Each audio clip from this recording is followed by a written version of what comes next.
اس کو IMF کے پاس گروی رکھ دیا؟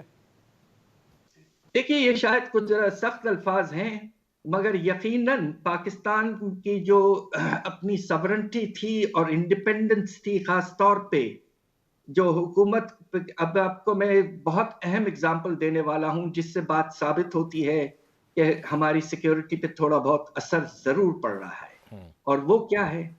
وہ یہ ہے کہ اب اس بل کے تحت حکومت اسٹیٹ بینک سے کوئی پیسہ قرضے کے طور پر نہیں لے سکتی۔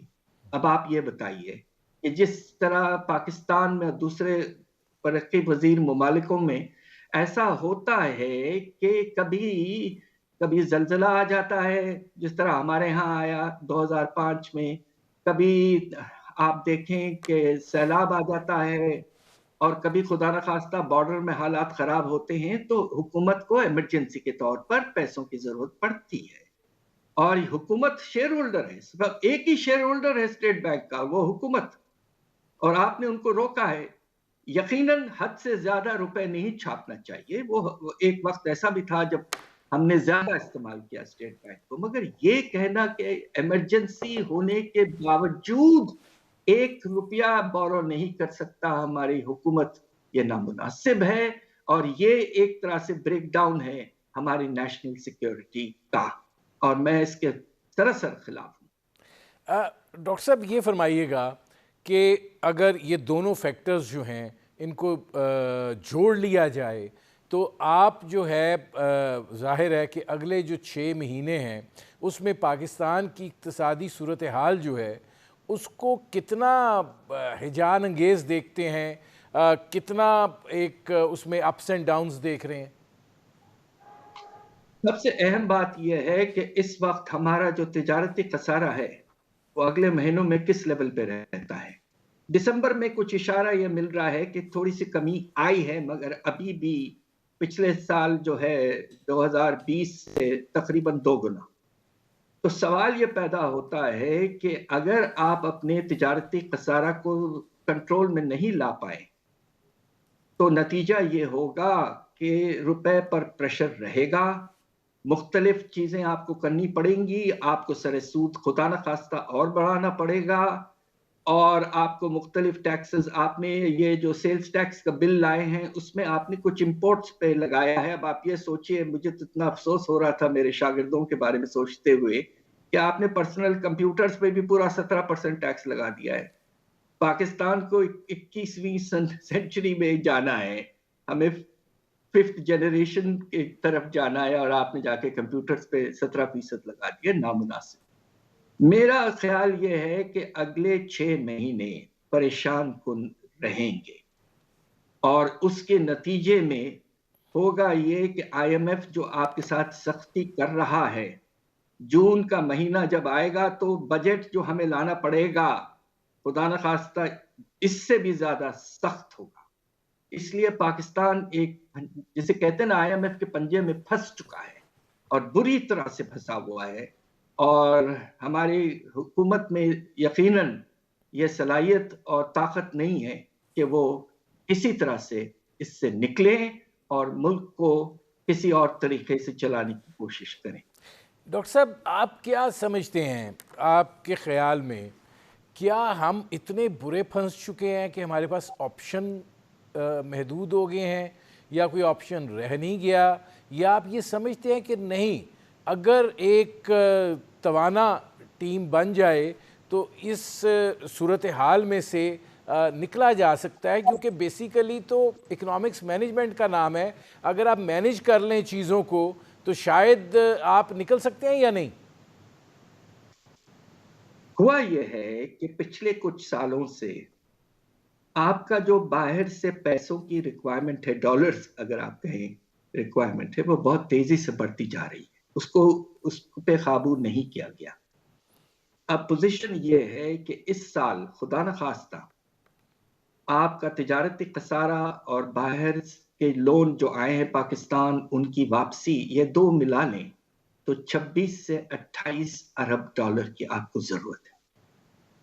پہلے 6 مہینے میں آپ 12 ارب ڈالر کھینچ کے لے آئے ہیں، سعودی عربیہ سے خاص طور پہ 3 ارب ڈالر، مگر ابھی بھی آپ کو تقریباً 14 سے 16 ارب ڈالر کی ضرورت ہے، اور پاکستان کی کریڈٹ ریٹنگ جو ہے وہ ذرا خراب ہوتی جا رہی ہے، تو حالات خراب اس لحاظ سے ہیں، مگر آپ کے پاس راستہ ہے، سوچ سمجھ کے آپ کو آگے بڑھنا ہے۔ اب آپ یہ دیکھیے کہ یہ جو آئی ایم ایف پروگرام 3 سال کے لیے تھا وہ سپٹمبر میں ختم ہو جائے گا۔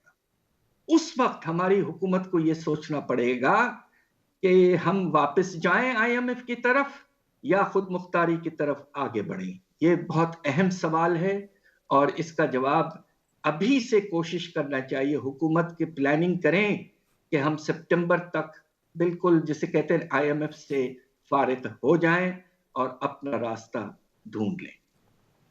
ڈاکٹر صاحب، اس سے پہلے کہ اس حوالے سے میں آپ سے سوال پوچھوں، یہ فرمائیے گا کہ یہ بات جو کہی جا رہی ہے کہ پاکستان جو ہے وہ ڈیفالٹ کے دھانے پر کھڑا ہے، ایک ٹائٹ روپ واکنگ ہے، آپ اس بارے میں کیا کہتے ہیں؟ دیکھیے، پچھلے سال پچھلے سے پچھلا سال 2000 جو گزارا 20 کووڈ کے بعد، اللہ کے فضل سے پاکستان کا جو فائنینشیل پوزیشن تھی وہ بہتر یقیناً ہوئی تھی، اور ہمارے ریزروز ماشاءاللہ اتنے لیول پر پہنچ گئے تھے کہ وہ 3 مہینے کی امپورٹ جو ہے وہ ہم ان پیسوں سے کر سکتے تھے، یہ ایک سیف لیول سمجھا جاتا ہے۔ آج بھی ہمارے ریزروز اللہ کے فضل سے اس لیول پہ ہیں کہ ہم 3 مہینے کی امپورٹ کر سکتے ہیں، مگر پرابلم یہ ہے کہ قرضوں کی واپسی کی رفتار جو ہے وہ بہت تیزی سے بڑھ رہی ہے۔ 4 سال پہلے ہمیں مشکل سے 4 ارب ڈالر دینے پڑتے تھے، اگلے سال 14 ارب ڈالر واپس کرنے۔ دوسری طرف اس سال ہوا یہ ہے کہ تجارتی خسارہ بہت بڑھ گیا جب انٹرنیشنل پرائسز میں بہت اضافہ ہوا ہے۔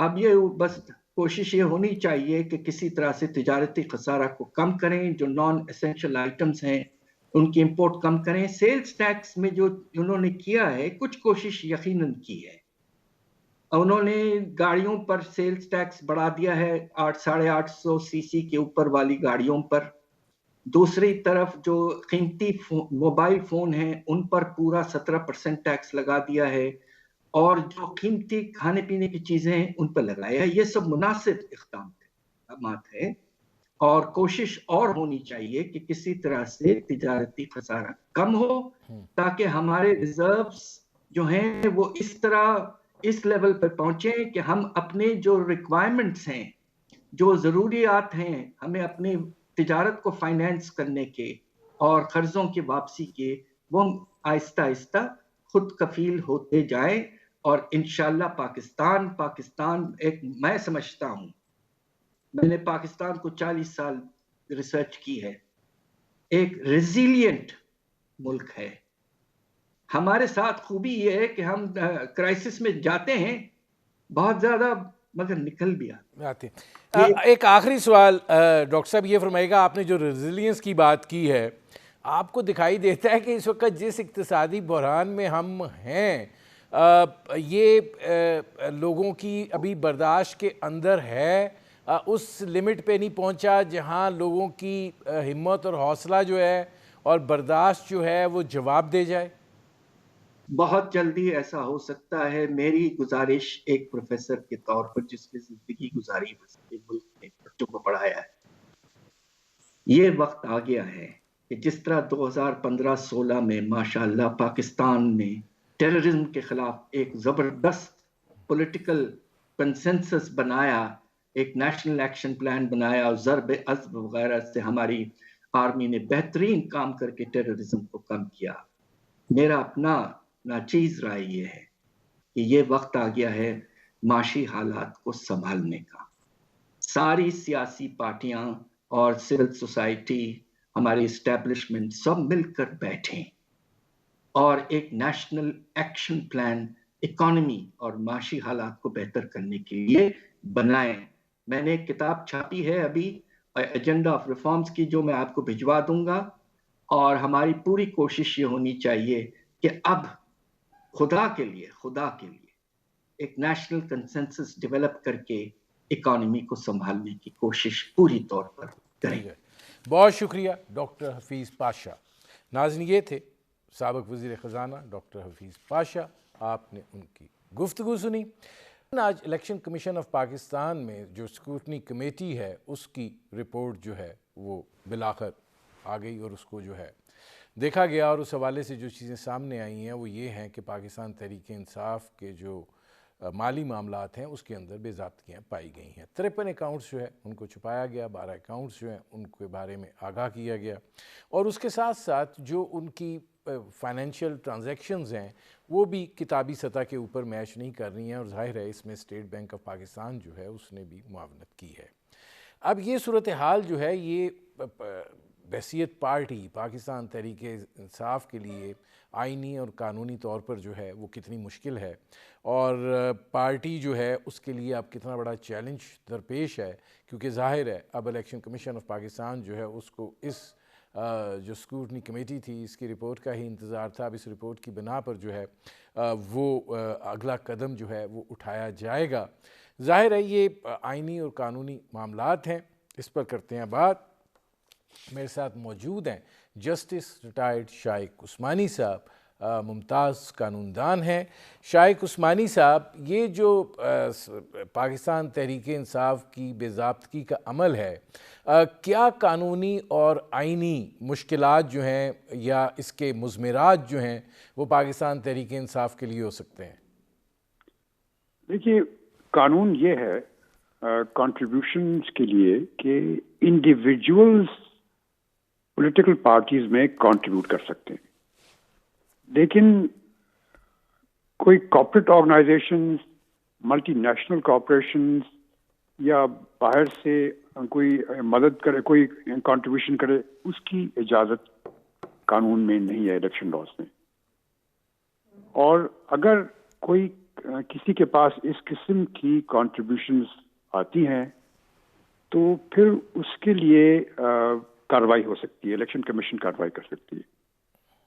اب سوال یہ پیدا ہوتا ہے کہ کیا کارروائی کر سکتی ہے الیکشن کمیشن؟ الیکشن کمیشن کارروائی یہ کر سکتی ہے کہ پہلے تو وہ جتنے پیسے آئے ہیں اس طریقے سے جو کہ قانون کے خلاف ہے، جو میں نے آپ کو بتایا، تو ان کو وہ کانفسکیٹ کر سکتی ہے، سارے پیسوں کو کانفسکیٹ کر سکتی ہے. دوسرا جو یہ کر سکتی ہے، ایک اور چیز وہ بھی پاسبل ہے، اگر وہ اس قسم کے فنڈز آ رہے ہیں، کہ وہ الیکشن سمبل جو ہے وہ پارٹی کو جو ایلوکیٹ کیا گیا ہے اس کو وہ برخاست کر سکتی ہے، اس کو واپس لے سکتی ہے. یہ کر سکتی ہے، یہ الیکشن کمیشن کر سکتا ہے. چونکہ اب ہوتا یہ ہے کہ الیکشن لاز میں یہ ہے کہ ہر ایک پولیٹیکل پارٹی کا ہیڈ جو ہے وہ ہر سال ختم ہونے سے پہلے 2 مہینے پہلے اس کو ایک رپورٹ، آڈٹ رپورٹ پیش کرنی ہوتی ہے. اس میں سارے اپنے فنڈز جو آئے ہیں اس کے مطابق بتانا ہوتا ہے. اگر وہ نہیں کرتا یا غلط ہے، اس صورت میں اگر یہ الیکشن کمیشن اس نتیجے میں پہنچتی ہے تو پھر وہ ان کا جو الیکشن سمبل ہے وہ واپس لے سکتی ہے. تو الیکشن سمبل اگر واپس لے لے تو پھر وہ پارٹی الیکشن میں حصہ نہیں لے سکتی، اور خاص طور سے اس موقع پر جب کہ الیکشن ہونے والے ہیں 1 سال یا 2 سال میں ہونے والے. تو یہ نتیجہ ہوگا. ایک اور بات جو وہ یہ ہے کہ جیسا کہا گیا ہے کہ شاید کوئی ایسے کنٹریبیوشنز آئی ہیں جو کہ ایسے ملکوں سے آئی ہیں اور جو کہ ہمارے خلاف ہیں، یا ایسے لوگوں کی طرف سے آئی ہیں جو کہ ہمارے خلاف ہیں، تو وہ پریجوڈیشل ٹو ہماری سیکیورٹی ہیں. تو اس صورت میں بھی کارروائی ہو سکتی ہے، لیکن وہ کارروائی جو ہے وہ ایگزیکٹو کر سکتا ہے، یعنی وہ گورنمنٹ خود کرتی ہے کارروائی. تو وہ تو بہرحال اس صورت میں پاسبل نہیں ہے، چونکہ یہاں پر وہ خود نہیں. اس میں شائق عثمانی صاحب یہ فرمائے گا کہ جیسے آپ نے کہا کہ الیکشن سمبل جو ہے اس کو واپس لیا جا سکتا ہے، اگر جیسے یہ کہا جا رہا ہے کہ 1 ارب سے زیادہ کے فنڈز جو ہیں وہ 1 سال میں آئے، اس میں کوئی 33 کروڑ کا حساب نہیں مل رہا ہے، یا جو ان کی بیلنس شیٹس ہیں اور جو ڈونیشنز آئی ہیں وہ آپس میں مطابقت نہیں رکھ رہی ہیں، تو کیا ایک ان کے بحیثیت پاکستان تحریک انصاف پارٹی کو نان اینٹی بھی قرار دے سکتا ہے الیکشن کمیشن، یا یہ کہ حکومت کو کوئی خطرہ بھی ہو سکتا ہے پاکستان تحریک انصاف کی؟ نہیں دیکھیے، جہاں تک الیکشن کمیشن کا تعلق ہے، الیکشن کمیشن تو قانون کے تحت یہی اسٹیپ لے سکتا ہے کہ ان کی الیکشن سمبل کو کینسل کر دے، وہ یہ کر سکتا ہے. اور اس کے علاوہ الیکشن اور ان کے جتنے پیسے آئے ہیں، غلط پیسے آئے ہیں، ان کو کانفسکیٹ کر لے. لیکن اس کے بعد اگر وہ الیکشن کمیشن یہ کرتا ہے تو اس کے بعد پھر کارروائی ہو سکتی ہے کورٹ کے تھرو. پھر کورٹ میں جانا پڑے گا، کورٹ میں جا کے ہم جو بھی اس کے خلاف ہوگا وہ جائے گا کورٹ میں اور کہے گا کہ جی انہوں نے جو پارٹی کنٹریبیوشن کی ہے وہ غلط لوگوں سے کی ہے، ہمارے ملک کے سیکیورٹی کے خلاف کی ہے، تو ان کے خلاف کارروائی ہونی چاہیے. یہ دیٹ از پاسبل، لیکن وہ بعد کی کارروائی الیکشن کمیشن نہیں کر سکے گا. اچھا، اس حوالے سے آئینی پوزیشن پھر کیا بنے گی؟ آئینی پوزیشن یہی ہے جو میں نے آپ کو ایکسپلین کی ہے. الیکشن کمیشن کی جو پاورز ہیں they are limited to this. اس میں شائق عثمانی صاحب یہ فرمائیے گا کہ کیا آپ کو لگتا ہے کہ الیکشن کمیشن آف پاکستان جو ہے اس کو اب کوئی ایک اس پہ اپنی اناؤنسمنٹ دینی پڑے گی؟ اب مزید اس معاملے کو نہیں ٹالا جا سکتا، جتنا ٹالا جا سکتا تھا وہ ٹل گیا، اور اب چونکہ یہ کمیٹی کی رپورٹ بھی آ گئی ہے تو اس کے بعد اب الیکشن کمیشن جو ہے وہ مزید اس کو لٹکا نہیں سکتا؟ جی لگتا تو ایسے ہی ہے، چونکہ یہ معاملہ تو کافی عرصے چل رہا تھا، اور اب بہت عرصے کے بعد ابھی الیکشن کمیشن کے سامنے ہیئرنگ ہوئی ہے. اب اس کا اینڈ کیا ہوتا ہے یہ مجھے معلوم نہیں، لیکن اگر اینڈ میں اس کے بعد وہ اس نتیجے پہ پہنچتا ہے الیکشن کمیشن کہ یہ پیسے غلط تھے اور غلط سورس سے آئے تھے، قانون کے خلاف آئے تھے، تو اس صورت میں پھر وہ یہی ہوگا کہ وہ اس کے پاس پاورز ہیں کہ الیکشن سمبل جو ہے وہ واپس لے سکتا ہے اور کانفسکیٹ کر سکتا ہے سارے لوگ. اچھا، اس میں ایک اور چیز ہے شائق عثمانی صاحب، یہ بات جو کہی جا رہی ہے کہ پاکستان تحریک انصاف کا یہ موقف آ رہا ہے کہ الیکشن کمیشن آف پاکستان جو ہے وہ پاکستان پیپلز پارٹی اور مسلم لیگ نواز جو ہے ان کے پارٹی فنڈز کے معاملات جو ہے اس کو بھی دیکھے، اس کے اندر بھی بہت ساری چیزیں جو ہیں وہ ہیں، اور پھر اکٹھا اس کو جو ہے وہ کیا جائے. آپ کو لگتا ہے کہ یہ تو معاملہ بہت پہلے سے چل رہا ہے اور ظاہر ہے یہ کسی سیاسی جماعت کی شکایت پر نہیں ہوا، یہ ان کی اپنی پارٹی کے ایک شخص نے ہی اس کو وہ لے کر چلا ہے، تو یہ آپ کو لگتا ہے کہ یہ کلب ان ہو سکتا ہے معاملہ کہ نہیں، یہ چونکہ چل رہا ہے پہلے اس کا فیصلہ ہوگا پھر باقی چلے گا، یا الیکشن کمیشن آف پاکستان جو ہے وہ باقیوں کو بھی کلب ان کرے؟ دیکھیے اس میں تو انڈیویجول پارٹی کو دیکھنا ہوتا ہے کہ ان کی کنٹریبیوشن کس طریقے سے ہوئی ہے. یہ تو ہر ایک کے انڈیویجول دیکھنا پڑے گا. ابھی یہ وہ پی ٹی آئی کا دیکھ رہے ہیں، اگر اس کے بعد پھر وہ پی ایم ایل کا دیکھتے ہیں یا پھر اس پارٹی کا دیکھتے ہیں، تو جو ایکشن قانون کے تحت میں نے بیان کیا ہے وہ الیکشن کمیشن لے سکتا ہے. کلب نہیں کر سکتا سب کو اکٹھا، کیونکہ ہر ایک کا انڈیویجول کیس ہے اور ہر ایک کی انڈیویجول ایویڈنس ہے، اس کو کلب کرنا تو بہت مشکل ہے.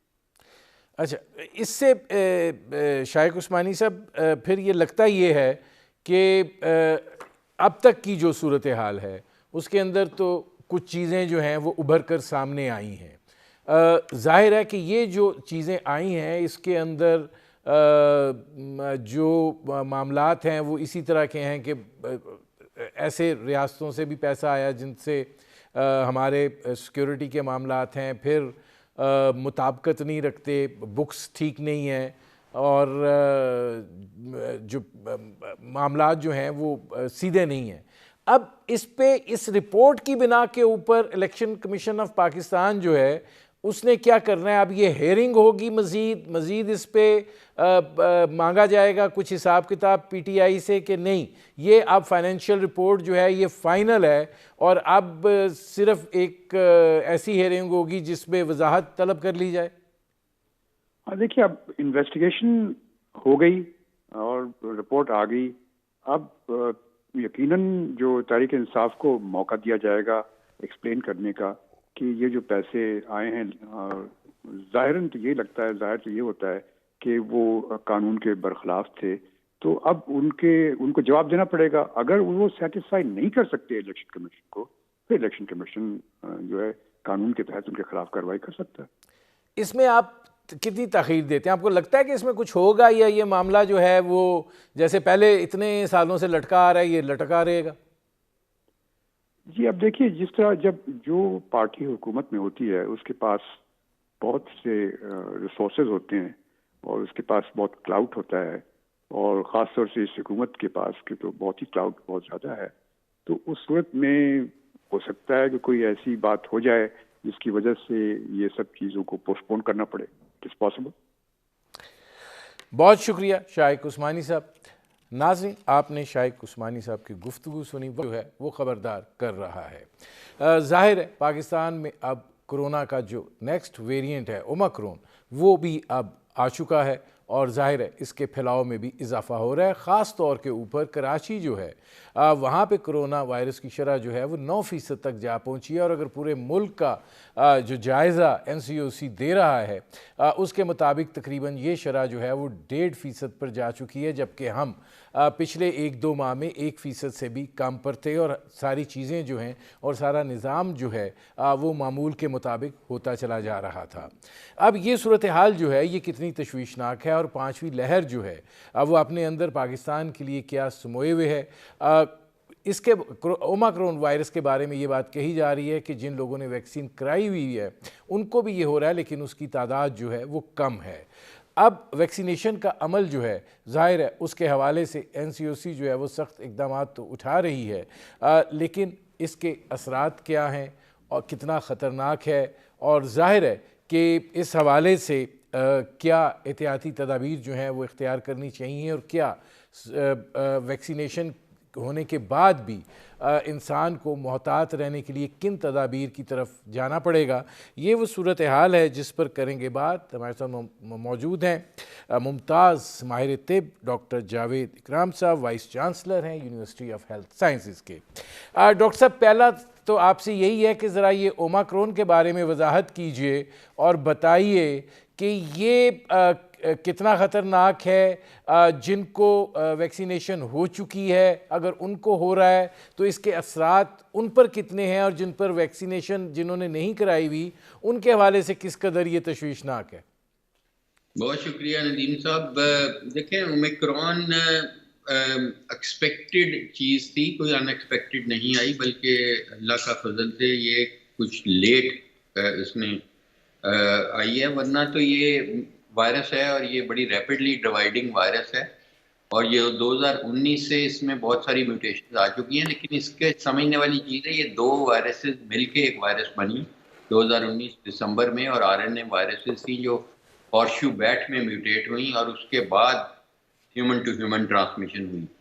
تو جو اس کی تاریخ ہے پچھلے 2 سال کی، اس میں اتنی زیادہ تعداد میں میوٹیشنز کٹھی کبھی نہیں آئیں کہ 50 میوٹیشنز آئی ہیں اس میں، جس کو ہم اومیکرون کے نام سے کہہ رہے ہیں. اور یہ ساؤتھ افریقہ سے 24 نومبر 2021 کو پہلا کیس رپورٹ ہوا، اور ظاہر ہے کہ اس نے پورا پھیلنا ہی تھا دنیا میں جیسے پہلے چاہے آپ ڈیلٹا ویریئنٹ کہیں، چاہے آپ B117 کہیں، چاہے کوئی بھی جو آیا اس کا ویریئنٹ، وہ پھیل جاتا ہے. اس کو روکنا ممکن نہیں رہتا کیونکہ ٹریول اتنا زیادہ ہے دنیا میں. World has become a global village. تو اسی طرح یہ ایکسپیکٹڈ تھا کہ پاکستان میں آئے گی، اور آئی، کیونکہ پاکستان ایک بہت بڑا ملک ہے. اور اس کے یہ کہنا کہ یہ زیادہ خطرناک ہے یہ تو نہیں میں ایگری کرتا. یہ شاید اس نے اپنی جو ویرولنس ہے یا شرح اموات ہے اس حساب سے نہیں بڑھ رہی.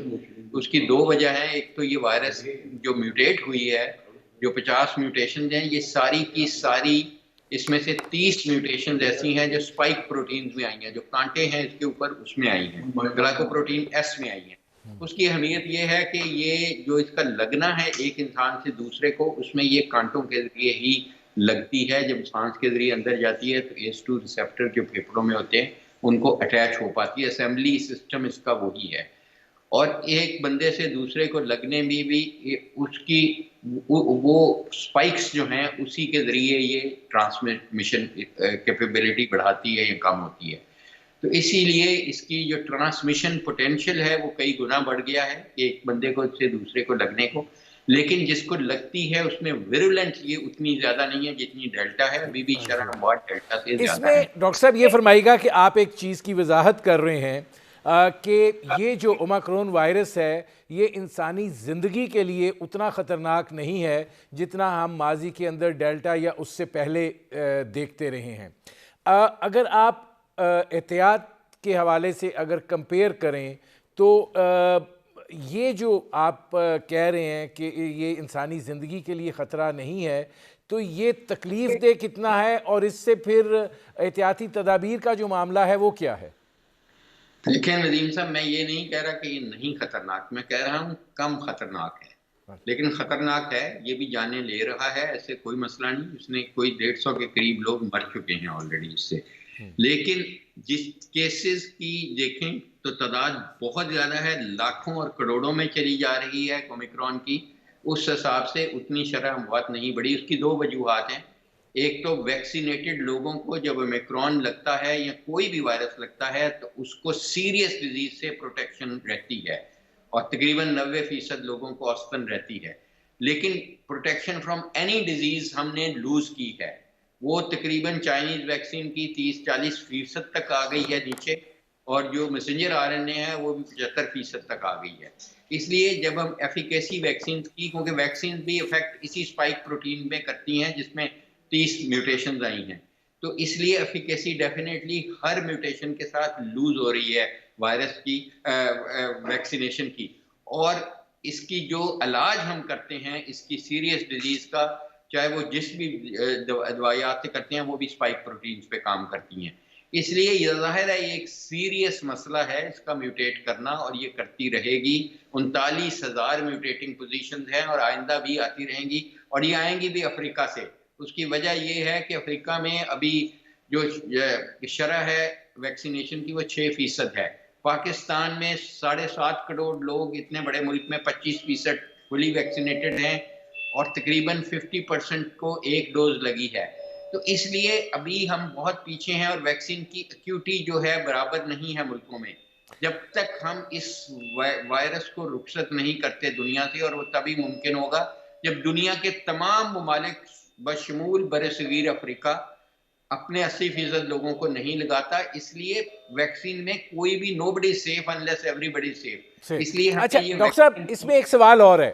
سوال یہ ہے کہ جو دستیاب ویکسین ہیں کیا وہ حاوی ہیں جو اومیکرون وائرس ہے اس کے اوپر، اور یہی ویکسین جو ہے یہ انسان کے بچاؤ کے لیے جو ہے وہ ایک بڑی اہم ڈھال ہیں؟ ابھی بھی ڈیفینیٹلی بہت بڑی ڈال ہے. ایک تو ڈال اس سے بچاؤ کے لیے ہے، لیکن زیادہ ڈال وہ اس لیے ہے کہ اگر آپ کو اومیکرون یا کوئی بھی وائرس لگ جائے گی کرونا کی تو آپ کوئی جان کو خطرہ نہیں ہوگا، آپ کو وینٹیلیٹر پہ نہیں جانا پڑے گا. وہ زیادہ بڑا اس وقت ہمارے لیے زیادہ اہمیت کی حامل ہے کہ آپ کو اگر لگ بھی جائے تو مائلڈ ڈیزیز رہے یا ماڈریٹ ڈیزیز رہے اور آپ کی جان کو نہ خطرہ ہو تو اٹ از ورتھ وائل کہ ویکسینیٹ کریں. لیکن سب سے زیادہ اہمیت ویکسینیشن کی اس لیے ہے کہ جب ہم ہرڈ امیونٹی کریٹ کریں گے، 80% تمام ممالک دنیا کے لگا چکے ہوں گے بشمول برصغیر افریقہ، تو اس وائرس کو ہم رخصت کرنے کا، اینڈنگ دی پینڈیمک کی طرف جا سکیں گے. تو وہ زیادہ ضروری ہے، ورنہ ہم قربانیاں دیتے رہیں گے، جانیں جاتی رہیں گی، اور ایک جان کا چلے جانا بھی اسی طرح ہی ہے جیسے پوری انسانیت کا مر جانا ہے. تو اس لیے ہمیں مل کے ویکسینیشن کی جو ایکیوٹی ہے اس کو ایڈریس کرنا ہے. تمام ملکوں نے، WHO نے کرنا ہے، ورلڈ بینک نے کرنا ہے کہ جن ملکوں میں بہت لو ویکسینیشن ریٹ ہیں ان کو انہوں نے ہیلپ کرنا ہے، انکریج کرنا ہے کہ وہ فٹافٹ 80% کو لگائیں. ورنہ ہم کوئی بھی محفوظ نہیں رہے گا اس دنیا میں جس طریقے سے ایکسپیکٹڈ ہے کہ یہ میوٹیٹ کرتی جائے گی. اور میں سمجھتا ہوں کہ اس وقت تک جب تک یہ عمل نہیں ہے تو ہمیں اپنی خواہشات کی قربانی دینی چاہیے، اپنی شادیاں سادگی سے کرنی چاہیے، جلسے جلوس نہیں کرنے چاہیے، اور گھر پہ نماز پڑھنی چاہیے. اور اگر ہم نے جانا بھی ہے تو ماسک کی زیرو ٹالرنس ہونی چاہیے، ماسک کے بغیر نہیں جانا چاہیے، اور ہاتھوں کا خیال رکھنا چاہیے، ہائیجین کا، جو ہم بہت دیر سے کہتے رہے ہیں. اگر جن کو شوگر ہے، بلڈ پریشر ہے، وہ اپنا کنٹرول رکھیں. وائٹامن ڈی لیتے رہیں، اس کا بہت فائدہ ہے اس کی سیریسنس ڈیزیز کی کم کرنے میں. اچھا ڈاکٹر صاحب یہ فرمائیے گا کہ اب یہ جو اومیکرون کی پاکستان کے اندر موجودہ صورتحال ہے، ظاہر ہے NCOC جو ہے وہ جو اعداد و شمار سامنے آ رہے ہیں اس کی بنا پہ یہ بات کہہ رہا ہے کہ 5ویں لہر کا جو ہے وہ آغاز ہو چکا ہے۔ کراچی کے اندر تو 9% تک شرح جو ہے وہ جا چکی ہے، دیگر شہروں میں بھی اس کی شرح جو ہے اب گریجولی بڑھ رہی ہے۔ وہ صورتحال جو 1% سے نیچے تھی اب 1.5% تک پہنچ چکی ہے۔ آپ کو یہ لگتا ہے کہ 1-1.5 مہینے میں پاکستان کے اندر جس قدر ویکسینیشن ہے اور جتنے غیر محتاط رویے ہمارے ہیں، اس کی بڑھوتری جو ہے وہ تشویشناک ہو سکتی ہے؟ سر یہ میں نے بہت دیر پہلے کافی تقریباً نومبر میں یہ کہہ دیا تھا کہ پاکستان میں حالات انفارچونیٹلی بہت خراب ہونے والے ہیں، اور وہ ابھی بھی میرا یہی موقف ہے کہ پاکستان بہت بڑا ملک ہے، 5واں بڑا ملک ہے، آگے تیسرا یہ بننے والا ہے، بیکاز ہماری پاپولیشن جو انکریز ہے وہ سب سے زیادہ ہو رہا ہے دنیا میں۔ تو ہم اور بڑے شہر بھی ہیں، اور ہمارے پاس ہیلتھ انفراسٹرکچر بھی اتنا زیادہ نہیں ہے کہ ہمیں بہت فخر ہو اس پہ۔ تو ظاہر ہے یہ سارا کچھ دیکھ کے اور اپنی پاپولیشن ڈینسٹی بھی دیکھ کے بڑے شہروں میں کراچی سر فہرست ہے، اور سب سے پہلے وہاں ہوگا، پھر حیدرآباد، اور پھر لاہور۔ یہ ٹرکل ڈاؤن افیکٹ ہوگا، اور جو حالات ہیں کہ ہم نے اگر اس نے 4 سے 5 گنا اپنا لگاؤ بڑھا لیا ہے، ٹرانسمیشن پوٹینشیل بڑھا لیا ہے، اتنا ہمیں احتیاطی تدابیر بڑھانی تھی، ہم نے اس سے بہت زیادہ کم کر دی ہیں جو پہلے بھی کرتے تھے۔ تو اس لیے یہ کوئی معجزہ ہی ہے کہ ہمیں بچا سکے، ورنہ یہ بڑھے گی اور بہت تیزی سے بڑھ گئی اور بڑھ رہی ہے، اور unfortunately it is going to be a wildfire unless کہ ہم بہت ہی زیادہ ایک دم کوئی ہمیں اللہ ہدایت دے دے کہ ہم ایز اے قوم یہ پینڈیمک فٹیگ سے نکل آئیں، اور ہم واقعہ ہی احتیاطی تدابیر کو اپنی زندگی میں رکھیں، اور ہم اپنی خواہشات کی قربانی دیں بجائے اس کے کہ جانوں کی قربانی دینی پڑے۔ ڈاکٹر صاحب ایک تو وہ ذمہ داری ہے جو بحیثیت انسان ہم پہ عائد ہوتی ہے، جس کا آپ نے تذکرہ بھی کیا کہ جیسے نماز کے حوالے سے، شادی بیاہ کے حوالے سے، جلسے جلوس کے حوالے سے۔ ایک تو یہ وضاحت کیجئے کہ دیگر کیا اقدامات ہونے چاہیے، اور دوسرا حکومت کو بحیثیت ایک ماہر طب آپ اس وقت کیا ایڈوائز کریں گے؟ کیا ہمیں واپس جانا چاہیے اسمارٹ لاک ڈاؤن کی جانب، یا کہ یہ مزید پھیل نہ سکے؟ اور اگر یہ پھیل رہی ہے تو آپ اس کو شرح اموات پر کس طریقے سے دیکھیں گے؟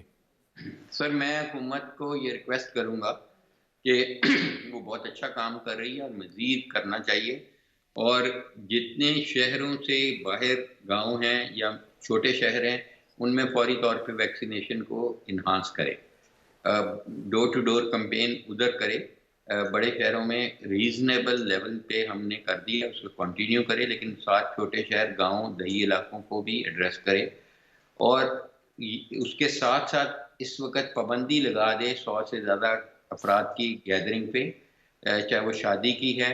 اور دوسرا کہنے کو تو یہ ہے کہ ہم ویکسینیشن کے بغیر اندر نہیں جانے دیں گے، ہوٹل کے، ریسٹورنٹ کے، یا جہاز پہ نہیں، یا ٹرین پہ، لیکن کوئی چیک نہیں کرتا، دور سے کوئی دیکھ بھی لیتا ہے تو وہ نہیں چیک کرتا کہ یہ ویکسینیشن ہوئی ہے نہیں ہوئی ہے، کس کا کارڈ ہے، کوئی ایسا نہیں ہے فریم ورک۔ جب کوئی ٹکٹ بک کرائے تو اس وقت اپنا ویکسینیشن سرٹیفکیٹ اسی شناختی کارڈ کا دے، یا جب کوئی گیسٹ لسٹ انشور کرے جو ہوٹل میں جا رہے ہیں کہ ان لوگوں کا پہلے انہوں نے ویریفائی کر لیا ہے کہ ویکسینیشن ہوئی ہے، انہیں کو الاؤ کیا جائے۔ یہ امپلیمنٹ بالکل نہیں ہو رہا، کہنے کو ہے کہ اونلی باہر ایک چھوٹا سا بورڈ لگا ہوتا ہے اونلی فار ویکسینیٹڈ پیپل، لیکن کسی کا کوئی ادھر کیپیسٹی نہیں ہے کہ کوئی چیک کر سکے اس وقت لائنوں کو۔ تو اس لیے اس کو عملی جامہ پہنائے، اور شادیاں جو ہیں وہ ان کو کہے کہ جی آؤٹ ڈور ہوں گی، انڈور نہیں کرے، ویل وینٹیلیٹڈ ایریاز میں ہوں گی، تو پھر یہ اقدام کرے۔ اور پھر اگر اس سے بھی خاطر خواہ نہیں آ رہا تو پھر آپ کی جو بات ہے کہ اسمارٹ لاک ڈاؤن ان ایریاز میں، جیسے کراچی میں کچھ ایریاز ہیں، کرنگی اور یہ وہ ٹاؤنز ہیں جہاں پہ بہت زیادہ ٹرانسمیشن اس وقت ہو رہی ہے، ان پہ کرے، اور جلسے جلوس اور مذہبی جو ہیں اجتماعات ان کو منیمائز کیا جائے جا سکے۔ ڈاکٹر صاحب آخری سوال ہے، یہ فرما دیجئے کہ اگر آپ عوام کے لیے تجویز کریں کہ ظاہر ہے اس وائرس سے بچنے کے لیے جو جسمانی مدافعتی نظام ہے اس کو مضبوط کرنے کے لیے آپ کیا ایڈوائز کریں گے؟ سر میں یہ ایڈوائز کروں گا کہ اگر ان کا وزن زیادہ ہے تو وہ وزن کم کریں، کیونکہ موٹوں کو زیادہ افیکٹ کرتی ہے۔ اگر وہ سگریٹ پیتے ہیں تو سگریٹ کے ساتھ موٹیلٹی تقریباً 2 سے 3 گنا بڑھ جاتی ہے۔ خدا رہا اس کو اس وجہ سے بھی اور بھی بڑی وجوہاتیں ختم کریں۔ اگر ان کو شوگر ہے، بلڈ پریشر ہے، تو اس کا فوری طور پہ ادراک کریں کہ اس کو کنٹرول میں رکھیں۔ اگر ان کو ہارٹ کی بیماری ہے تو دوائیات ریگولرلی لیں، اپنے معالج سے رابطہ کریں، اور اس کے بعد اگر ان کو وائٹامن ڈی چیک کرا سکیں تو وائٹامن ڈی کرا لیں۔ اگر وہ نہیں کرانا چاہتے کیونکہ مہنگا ٹیسٹ ہے، 3-4 ہزار روپیہ لگتا ہے، تو وہ وائٹامن ڈی کسی بھی کمپنی کی 10,000 یونٹ والا ایک گولی روز لیتے رہیں یا ایک کیپسول، تو اس سے بہت حد تک ان کی یہ بچاؤ ہوگا۔ اور کہیں بھی پر ہجوم شادیوں پہ لفافہ بھیج دیں، خود نہ جائیں، ان کی مہربانی ہوگی۔ اگر جانا ہے تو ماسک پہن کے جائیں، بس سلامی دے کے واپس آ جائیں، کھانے والی جگہ پہ نہ جائیں، کیونکہ وہاں ماسک کسی نے پہننا ممکن ہی نہیں ہے کھانے کے ساتھ۔